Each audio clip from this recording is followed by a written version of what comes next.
অসম জাতীয় পৰিষদত যোগদান কাৰ্যসূচী ধেমাজি নগৰ আহ্বায়ক সমিতি গঠন আৰু যোগদান কাৰ্যসূচীত অংশগ্ৰহণ কৰে কেন্দ্ৰীয় আহ্বায়ক চিত্ৰগুণ বসুমতাৰী শিৱমৰাং দেবেন দত্ত উপস্থিতত 800 অধিক লোকে যোগদান কৰে বিভিন্ন দল সংগঠনৰ পৰা আহি অসম জাতীয় পৰিষদ দলত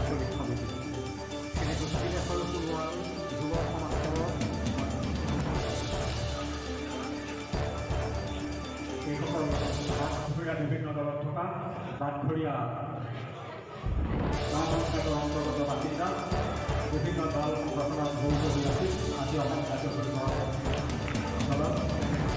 যোগদান কৰিছে আমি তেখেতসকলক শ্ৰদ্ধাৰে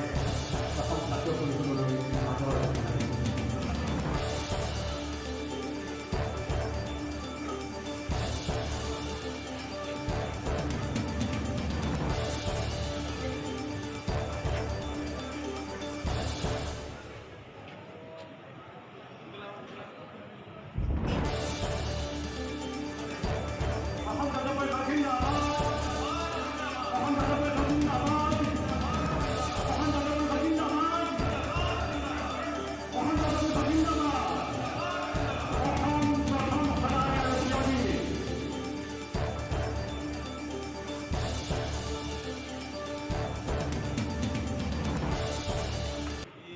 ভৱিষ্যত পদক্ষেপ নিজৰ লগত নহয় আমি ৰাইজৰ লগত থাকি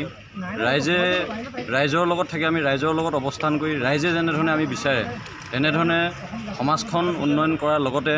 সমষ্টিবোৰ উন্নয়ন কৰাৰ লগতে নিজৰ ঘৰখনৰ পৰা আমি কেনেধৰণে আমি উন্নয়নৰ জয়গান আৰম্ভ কৰিব পাৰিম সেইটোৱে আমাৰ এটা লক্ষ্য আৰু উদ্দেশ্য। এতিয়া নৱপ্ৰজন্মক তোমালোকে উলিয়াই আনিবানে? হয়, আমাৰ নৱপ্ৰজন্ম আমাৰ আপোনালোকে দেখিছে সদৌ অসম ছাত্ৰ সন্থাত বলিষ্ঠভাৱে আমাৰ নৱপ্ৰজন্মই নেতৃত্ব দি আছে আৰু সেই নেতৃত্বৰ পৰাই কেতিয়াবা বহুজন সন্মানীয় নেতাই আজি অৱসৰপ্ৰাপ্ত গ্ৰহণ কৰি এই নতুন দলত যোগদান কৰিছে। গতিকেলৈ তেনেকুৱা ধৰণৰ কিবা যে মই যে অকলে যে সমাজখনৰ কাৰণে যে এটা যে কাম কৰিম তেনেকুৱা ধেমাজিৰ পৰা অপৰাজিতা গোহাঁই ৰিপৰ্ট প্ৰতিফলন লাইভ।